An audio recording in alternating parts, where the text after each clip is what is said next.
distância, tudo bem? A gente encerrou aí com a prova, etc e tal, demos mais uma semana para quem não conseguiu fazer ainda. E aí agora a gente vai dar seguimento com o nosso conteúdo, seguindo, óbvio, o livro de vocês, tá? Vocês podem acompanhar junto dele. E a gente vai falar hoje sobre os phrasal verbs, ok? Que é uma coisa que pra gente necessita de muita prática, tá? Vamos lá. Introduction, introdução.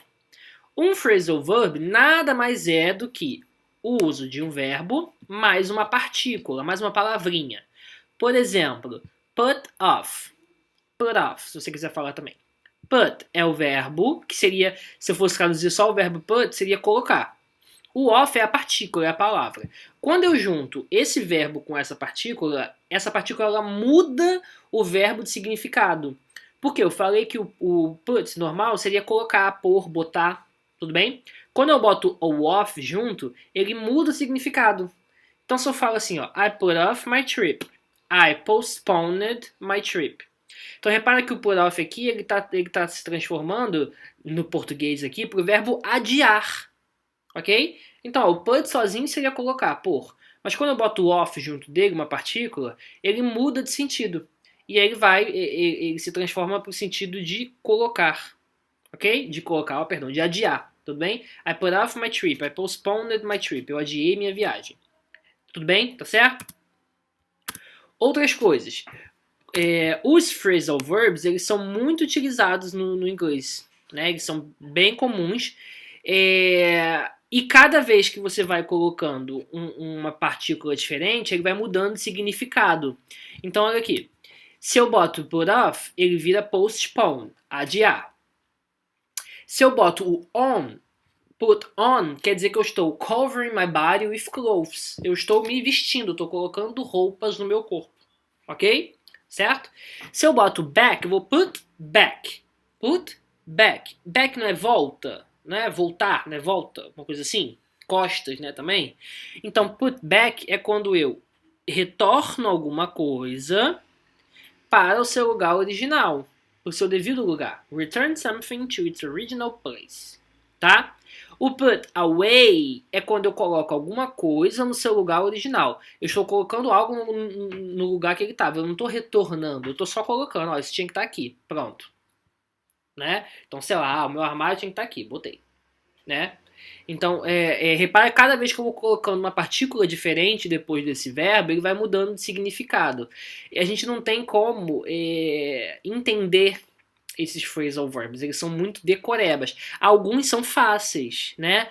Put on, botar em mim, put back, que é devolver, né? Mas alguns a gente vai ter que fazer uma decorebinha, tá? Eu vou tentar fazer de maneira mais fácil para vocês. Por exemplo, existem alguns tipos de phrasal verbs.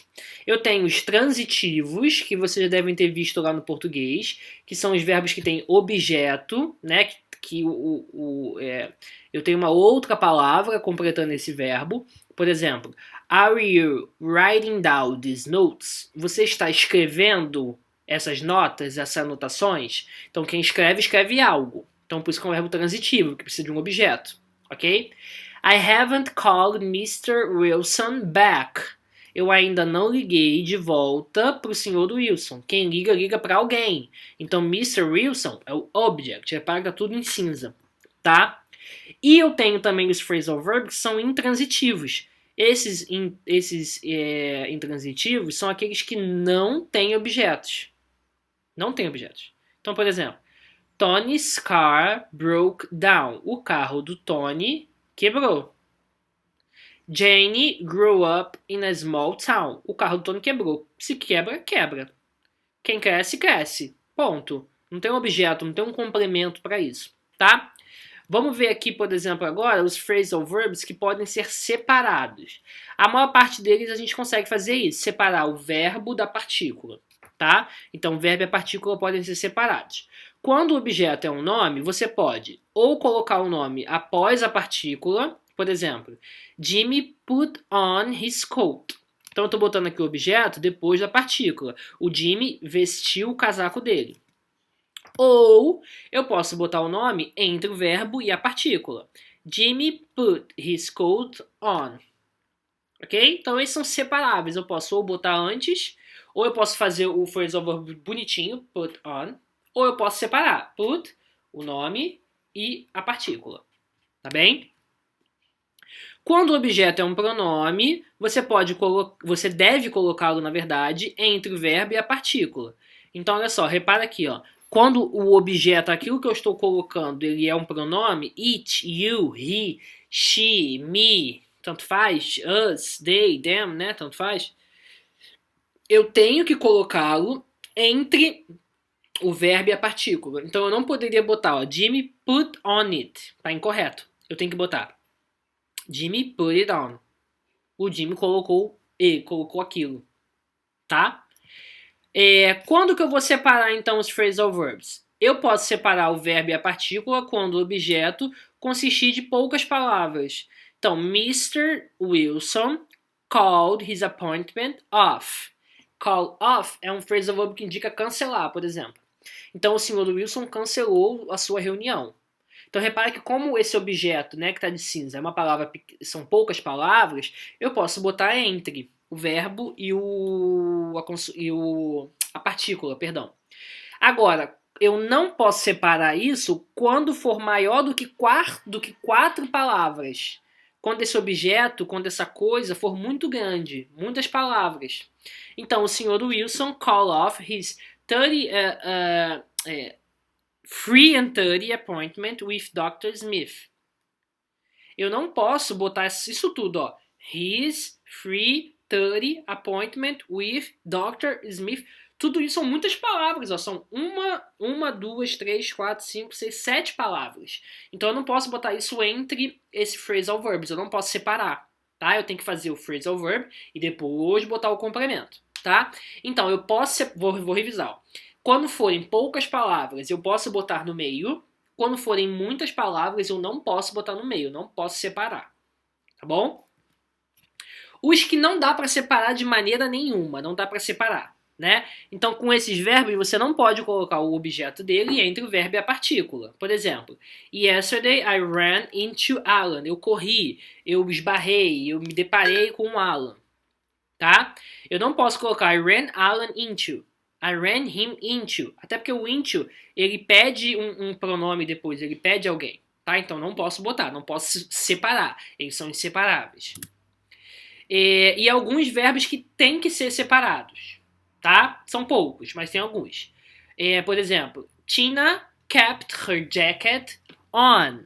A Tina continuou, permaneceu com a sua jaqueta. Eu não poderia colocar Tina kept on her jacket. Estaria incorreto. Tudo bem? E ainda tem os phrasal verbs que eles têm 3 palavras. Caraca, além de ter o verbo, a partícula, ele ainda tem mais uma preposição. Então, por exemplo, Tina dropped out of school. A Tina largou a escola. Drop out é largar. Só que além desse phrasal verb, ele ainda pede uma preposição, que é o off. Ou, por exemplo, aqui embaixo, Joey went back to his country. O Joey voltou para o seu país. Went back, voltou. Tá? Então, go back é voltar. Além disso, ele ainda pede uma preposição, que é o to. Tudo bem? Aí eu botei alguns exemplos aqui só pra gente treinar e ver alguns significados, tá? Porque o livro pede alguns deles. Por exemplo, ask out. John is asking Janet out. O John está convidando a Jane para sair. Ou John asked out Jane. Repara que eu separei, eu pude separar, ou eu pude deixar junto, tanto faz. Tudo bem? Ele não pede o ask out, que é um verbo convidar para sair, não pede muito isso. Agora, break up, que é romper relações, terminar. Mary broke up with Paula today. Mary terminou com a Paula hoje. Broke up, né? Tá broke up porque tá no passado, tá? Ou embaixo, Louis is breaking up with John. Louis está terminando com John. Terminou o relacionamento. Então repara que aqui o break up eu não consigo separar. Eu não botei Louis is break with John up.